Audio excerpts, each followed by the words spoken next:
नमस्कार, मी सतीश लांडे आपल्या सगळ्यांचं आपल्या युट्यूब चॅनलवरती सहर्ष स्वागत करतोय। विद्यार्थी मित्रांनो, परीक्षा परिषदेनं आज टेट 3 चा जो निकाल आहे तर तो टेट 3 चा निकाल आज पुन्हा नव्याने 1-2 माहितीचे कॉलम वाढवून आज पुन्हा नव्यानं या ठिकाणी आज जाहीर केलेला आहे। म्हणजे परीक्षा परिषदेच्या साईटवर जर तुम्ही नोटिफिकेशन बघितलं तर परीक्षा परिषदेनं टेट 3 चा जो निकाल आहे त्या निकालामध्ये 1-2 नव्यानं कॉलम ऍड करून तो निकाल आज पुन्हा या ठिकाणी जाहीर केलेला आहे।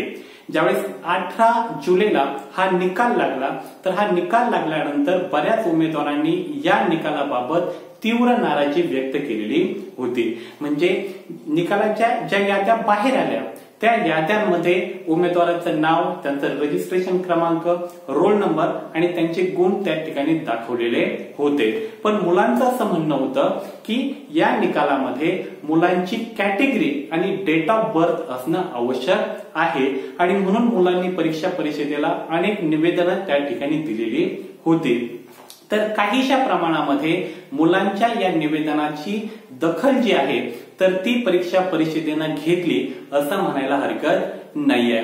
कारण आज परीक्षा परिषदेनं एक नोटिफिकेशन काढलं, एक परिपत्रक काढलं आणि त्या परिपत्रकामध्ये परीक्षा परिषदेनं टेट 3 चा जो निकाल आहे म्हणजे तो ऑलरेडी जाहीर झालेला आहे त्यात कुठलाही बदल न करता फक्त त्या माहितीमध्ये विद्यार्थ्यांची डेट ऑफ बर्थ आणि विद्यार्थ्यांची कास्ट ही 2 कॉलम म्हणजे माहितीचे हे 2 नवीन कॉलम त्या ठिकाणी ऍड करून तोच निकाल जशाच्या तसा या ठिकाणी जाहीर केलेला आहे। म्हणजे मुलांना जी शंका असेल की बाबा मार्कामध्ये काही वाढ झाली का, मार्कामध्ये काही घट झाली का, तर असं अजिबात नाही। 18 जुलैला आपल्याला जे मार्क पडलेले होते, जो निकाल जाहीर केलेला होता ऍज इट इज तोच निकाल या ठिकाणी जाहीर करण्यात आलेला आहे।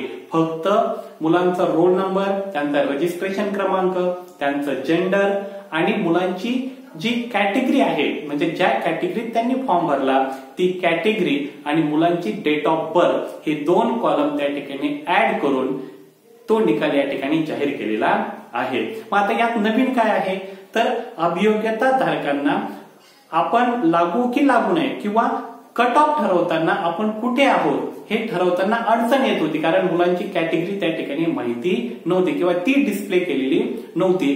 तर आजच्या या निकालामध्ये मुलांची कॅटेगरी आणि डेट ऑफ बर्थ त्या ठिकाणी काय केलेली आहे, जाहीर केलेली आहे। म्हणजे आपलं मेरिट ठरवताना अभियोग्यता धारकांना या यादीची काय होणार आहे, मदत होणार आहे। याचबरोबर परीक्षा परिषदेनं अधिकृतरित्या म्हणजे कोणत्या कॅटेगरीतून किती मुलांनी परीक्षा दिली याची अधिकृत आकडेवारी सुद्धा या ठिकाणी जाहीर केलेली आहे। तर ही आकडेवारी सुद्धा आपल्याला त्या ठिकाणी बघता येईल। या ठिकाणी ती आकडेवारी तुम्ही बघू शकता। पण यात एक महत्वाची सगळ्यात गोष्ट जी आहे तर ईडब्ल्यूएस चे जे उमेदवार आहेत ते फक्त 9822 उमेदवार आहेत। म्हणजे बाकीच्या कॅटेगरीची संख्या भरपूर आहे। पण जो मी अनेकदा वारंवार सांगितलं होतं की सगळ्यात कमी कट ऑफ जो लागणार आहे तो ईडब्ल्यूएस चा लागणार आहे आणि याचं उदाहरण सुद्धा की फक्त 9822च ईडब्ल्यूएस चे कॅन्डिडेट होते की ज्यांनी ईडब्ल्यूएस मधून फॉर्म भरलेला आहे। तर येणाऱ्या काळामध्ये आपल्या पुन्हा लक्षात येईल की ईडब्ल्यूएस चा कट ऑफ हा सगळ्यात कमी लागलेला असेल। तर विद्यार्थी मित्रांनो, या व्हिडिओच्या माध्यमातून आज परीक्षा परिषदेनं जे परिपत्रक काढलेलं आहे, जे नोटिफिकेशन आलेलं आहे याच्याबद्दल माहिती देण्याचा प्रयत्न या व्हिडिओच्या माध्यमातून केलेला आहे। आपण पुन्हा जी यादी पब्लिश झालेली आहे त्यामध्ये आपली कॅटेगरी, आपले मार्क आणि इतर जी काही माहिती आहे ती त्या ठिकाणी बघू शकता। मार्कामध्ये कुठलीही वाढ झालेली नाही, मार्कामध्ये कुठलीही घट झालेली नाही। पण हे निकाल बघितल्यानंतर म्हणजे आजचे जे निकाल आहे तो बघितल्यानंतर कदाचित नॉर्मलायझेशन झालं असावं असं त्या ठिकाणी वाटतं। कारण शेवटचा जो कॉलम आहे त्यात त्यांनी म्हटलेलं आहे फायनल मार्क ऑफ कॅन्डिडेट्स म्हणजे विद्यार्थ्यांचे अंतिम गुण। कदाचित नॉर्मलायझेशन झाल्यानंतर चे जे गुण आहेत ते फायनल मार्क असं कदाचित त्यांना म्हणायचं असेल तर नॉर्मलायझेशन केलेलं असावं असा एक तर्क त्या ठिकाणी काढला जाऊ शकतो।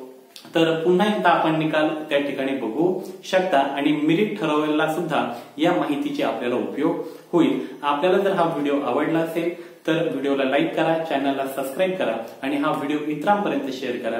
या ठिकाणी थांबतो. धन्यवाद.